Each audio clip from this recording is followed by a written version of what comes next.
The stars were silent. Cold points of light burning in an ocean of endless night. On the bridge of the Sovereign's Wrath, Admiral Vexor stood like a figure carved from obsidian. His ship was the pride of the Zephyrian Empire, a fortress that could, if needed, erase entire worlds from existence. Around it, dozens of cruisers and destroyers drifted in flawless formation, their purple hulls gleaming with imperial pride. For 3 months, they had patrolled this sector, ensuring no one dared question the Empire's dominance. Vexor himself was tall, reptilian, his scales rippling green and gold beneath the bridge lights. His eyes, yellow, sharp, unyielding, scanned the sensor displays with the calm assurance of someone who had never known defeat. The Zephyrians had ruled these 17 star systems for over 3 centuries. Their fleets were feared. Their name invoked obedience. No one had ever challenged them and lived. The bridge hummed with quiet efficiency. Officers in black imperial uniforms bent over their stations, every chest decorated with medals earned in service to the Empire. None expected today to be anything but another day of routine patrol. But far beyond their formation, in the emptiness between stars, another ship waited. It was nothing like the angular purple warships of the Zephyrians. Sleek and silver, its hull curved like flowing water, alive with faint pulses of blue light. It seemed less constructed than grown, its surface alive with shifting patterns no Zephyrian computer could decode. Though smaller than the Sovereign's Wrath, there was something predatory about it, something coiled and silent, like a blade hidden in shadow. On its bridge, Captain Jake Sullivan watched the fleet through his displays. His uniform bore no ostentation, no medals, only the functional lines of a Terran Federation officer. Around him, his crew worked with quiet purpose. Amy Carter at sensors, young but precise, fingers dancing across controls as alien signals poured in. Pete Morris, gray-haired and grease-stained, watching the engineering readouts with the care of a lifelong mechanic. Lisa Jang, tactical officer, her gaze sharp, cataloging every weapon signature the aliens carried. Dan Parker at communications, cheerful and quick, unraveling the hissing signals of the Zephyrian tongue. And Dr. Kate Robinson, xenobiologist, dreamer, scientist, eyes bright at the prospect of first contact with a living alien civilization. The ship itself bore a name etched into human history, Liberty's Edge. For 8 months it had wandered the frontier, charting stars, decoding ruins, hoping. Now, at last, they had found what they had sought, intelligence beyond Earth. But intelligence could be dangerous. Multiple vessels, Amy whispered, almost reverent. Formations precise. They've been out here a while. Lisa's tactical readouts confirmed the obvious. A fleet engineered for war. Plasma cannons, torpedo arrays, shields tuned for brute force. Dangerous, yes. But not impossible. Pete double-checked the stealth systems. Their ship remained hidden, a ghost even among the stars. Zephyrian sensors swept space like great nets, and missed the human vessel entirely. Hold position, Captain Sullivan ordered. His voice was calm, but there was steel beneath it. We watch. We learn. The Zephyrian fleet pressed forward, unaware. Their admiral's gaze never wavered, confident in his rule of stars. But then, one officer's voice broke the silence. A blip on the edge of sensors. A vessel, too large to be a hauler, too small for a capital ship. Built of unknown materials. Silent, unmoving. Vexor's tail twitched, curiosity sharpening into command. He ordered his ships to adjust course, to surround this anomaly. The Empire feared nothing. On Liberty's Edge, the crew exchanged tense glances as the purple warships shifted toward them. Stealth held. But for how long? Dan Parker's translator worked furiously, converting alien clicks and hisses into fractured meaning. The Zephyrians were broadcasting demands, threats, commands to surrender. They believed themselves masters of this region, lords of 17 systems, rulers unchallenged. Trespassers would not be tolerated. Vexor's voice cut across frequencies, sharp, commanding, honed by centuries of dominance. Identify yourselves. Surrender.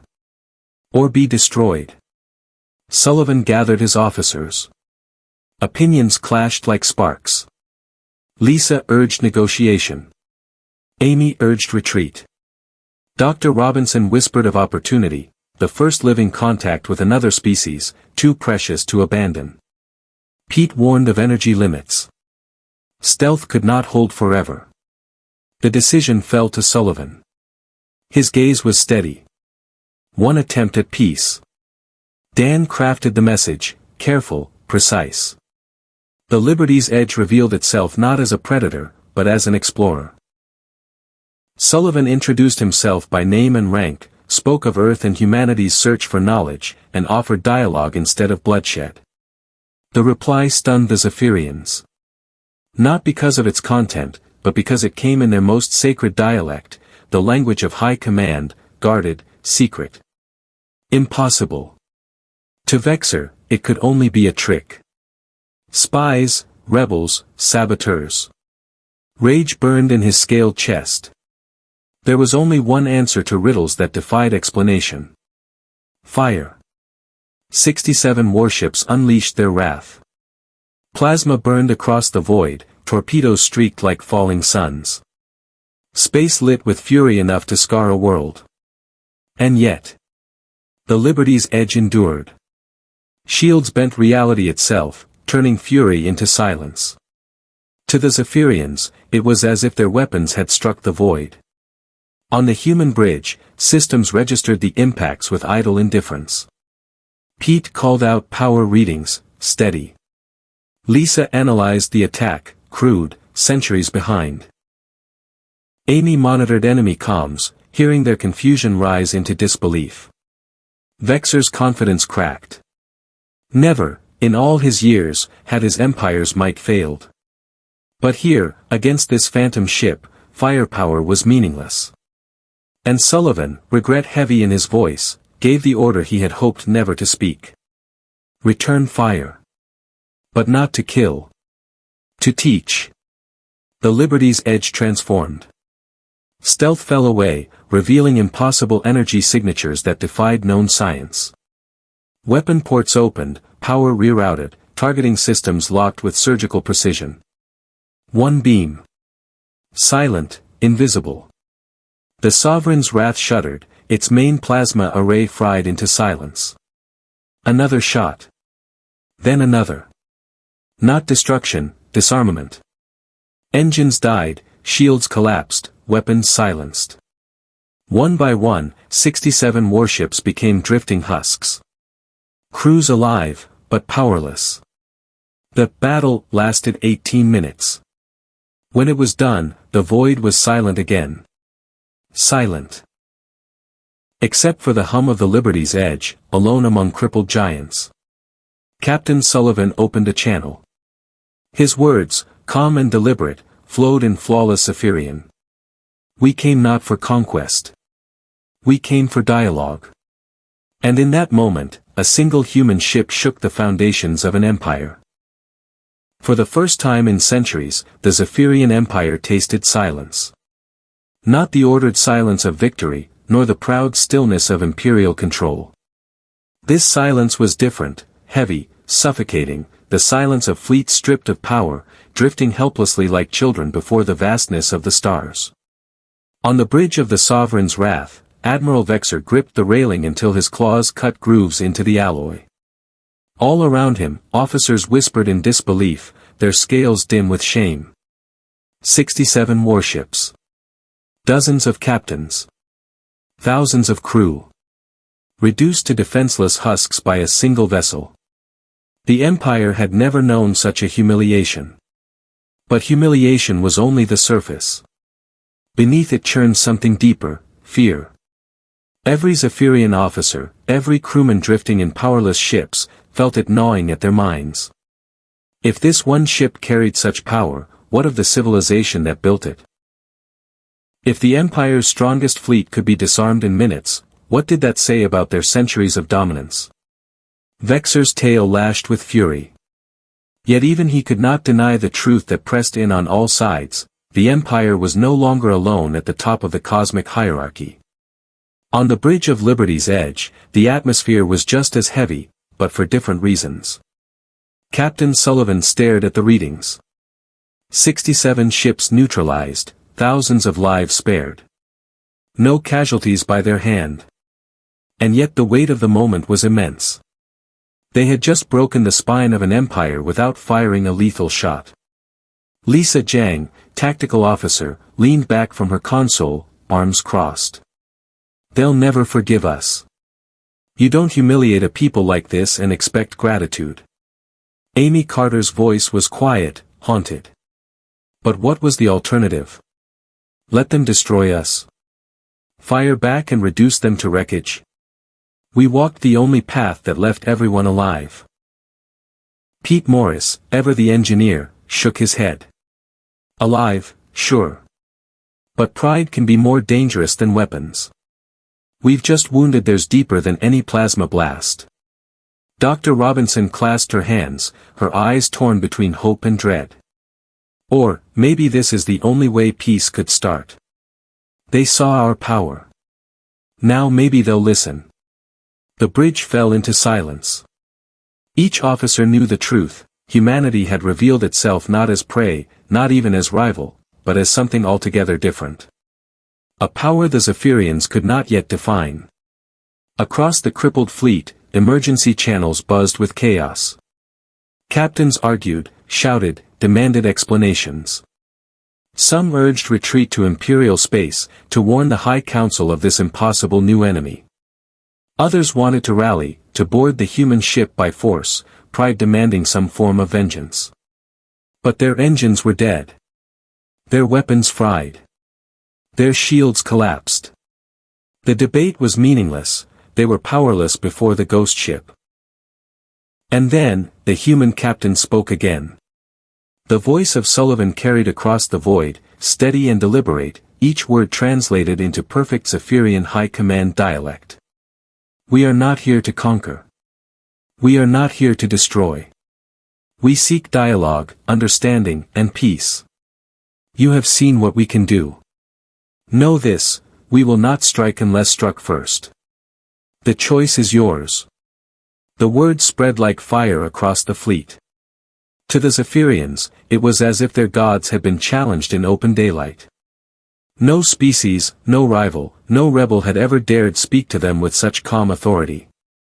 On the Sovereign's wrath, Admiral Vexer trembled with barely contained rage. Peace? Dialogue? These humans thought themselves equals, or worse, masters. The insult was unbearable. And yet, deep inside, Vexer felt something he had never known before. The sharp, hollow ache of doubt. Could it be true? Could a species rise in secret, beyond imperial eyes, and now stand above them? He slammed a clawed fist onto the console. This is not the end. This is only the beginning. Back on Liberty's edge, Sullivan convened his officers. Their faces were drawn, tired, weighed down by the enormity of what had just occurred. Dan Parker broke the tension first, leaning back in his chair. Well, congratulations.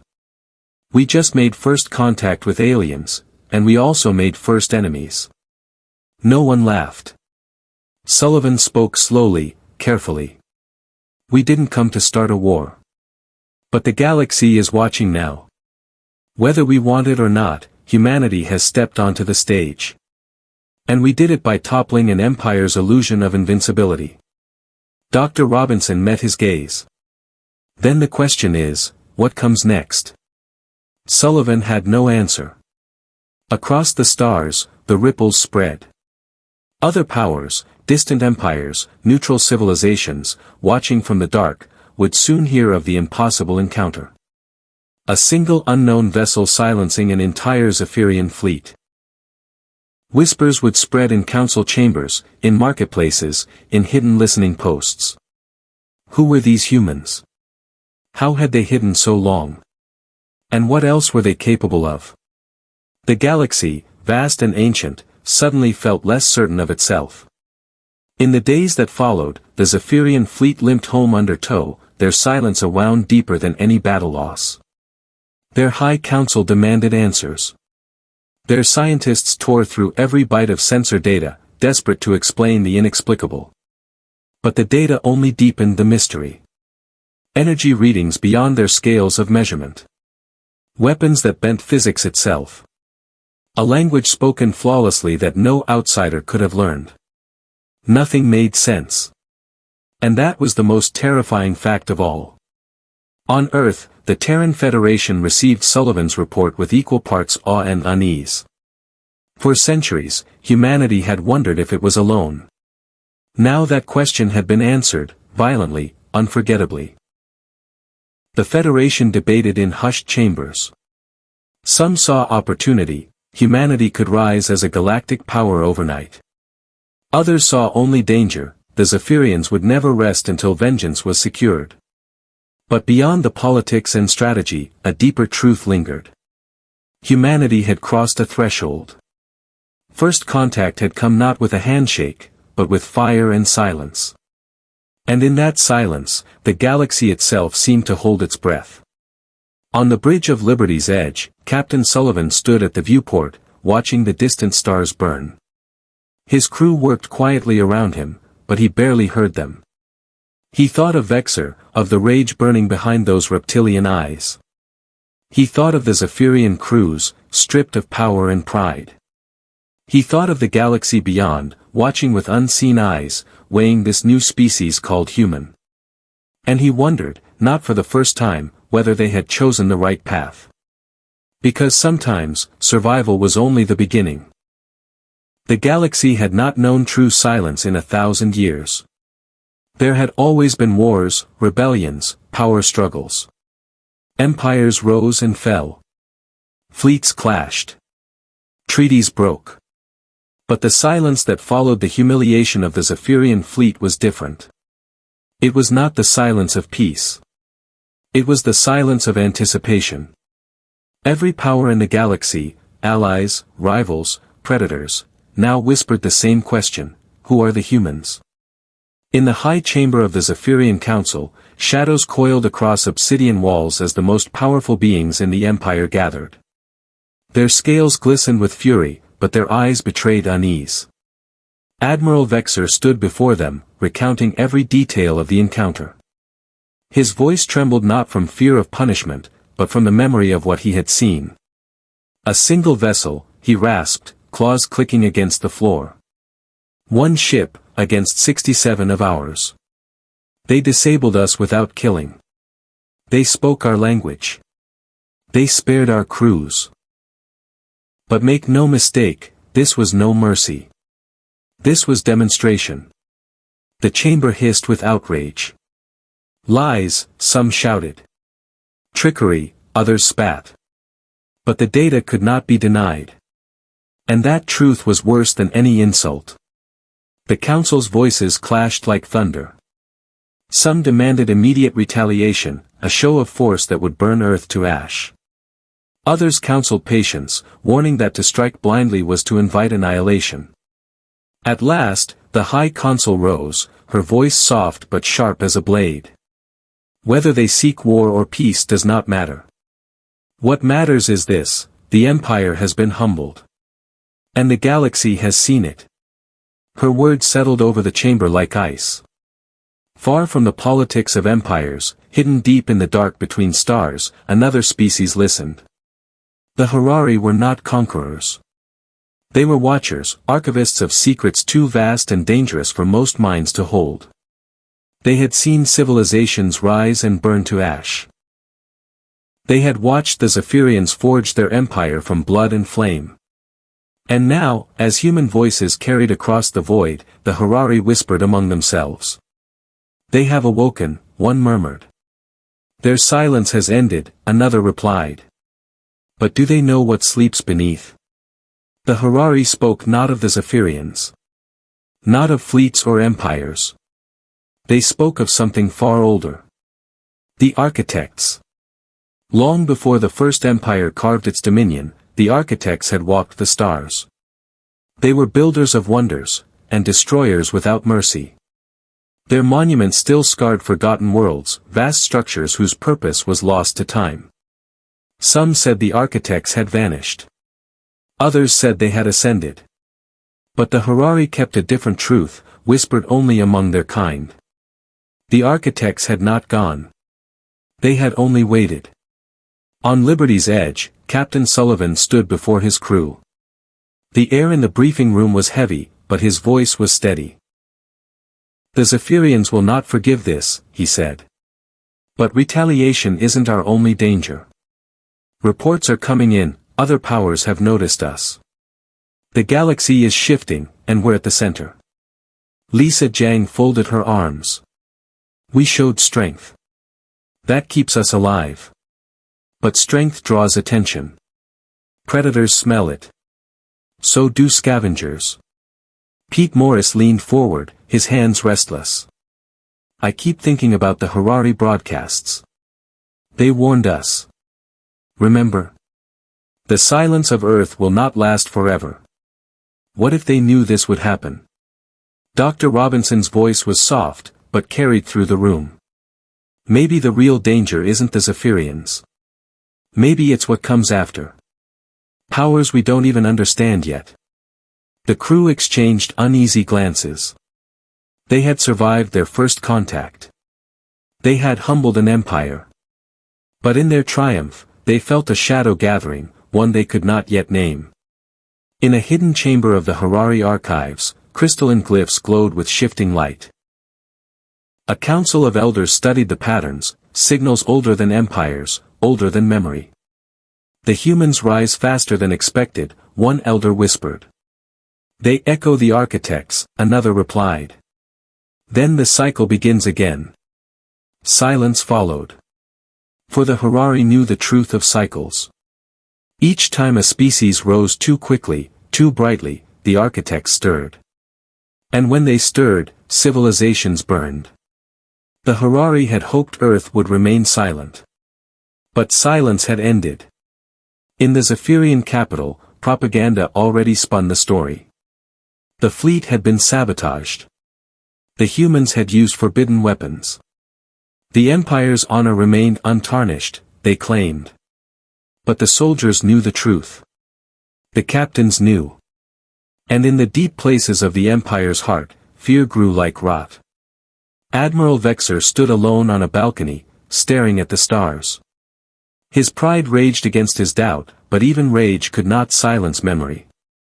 He had seen power beyond comprehension. He had seen restraint used as a weapon. And worse, he had seen a reflection. Because in the humans, he recognized something the Zephyrians themselves had once possessed: hunger. The hunger of a species newly unchained, stretching its hands toward the infinite. Back on Liberty's edge, Sullivan found himself unable to sleep. He stood at the viewport, Earth a distant jewel behind them, stars unblinking before. Amy Carter approached quietly, her voice low. "You're thinking about them, aren't you? The Zephyrians?" Sullivan asked. "No," she said. "The others. Whoever else is out there. The ones watching." Sullivan didn't answer at first. Then he said, "I keep wondering if we've drawn the wrong eyes." Amy's gaze was steady. "Or maybe the right ones. Maybe this is who we were meant to be." Her words carried hope. But in Sullivan's chest, the weight of doubt remained. The galaxy's silence did not last. It was broken not by fleets, not by declarations of war, but by a signal. It came from the edge of known space. A pulse of energy, rhythmic, deliberate. No one could trace its source. No one could decode its meaning. But across 1,000 listening posts, the same word echoed in frightened whispers. Architects. Humanity had revealed itself to the galaxy. But in doing so, it had awakened something far older. The Zephyrians thought in terms of pride and vengeance. The Federation thought in terms of survival and diplomacy. But the architects thought in terms of cycles. And in their eyes, humanity was not a new power. It was the next equation. The next test. The next fire to be lit. On Liberty's edge, alarms flared as the strange signal reached their systems. The crew gathered, staring at the data with wide, disbelieving eyes. Dan Parker muttered, "That's not Zephyrian. That's not anyone we know." Pete's voice cracked. "Then who the hell is it?" Dr. Robinson's hands trembled on the console. "Not who. What?" Sullivan stared at the screen, his jaw tight. He didn't need the Harari's whispers to know the truth. Something vast, something ancient, had just turned its gaze toward Earth. And for the first time since their silence ended, humanity felt very, very small.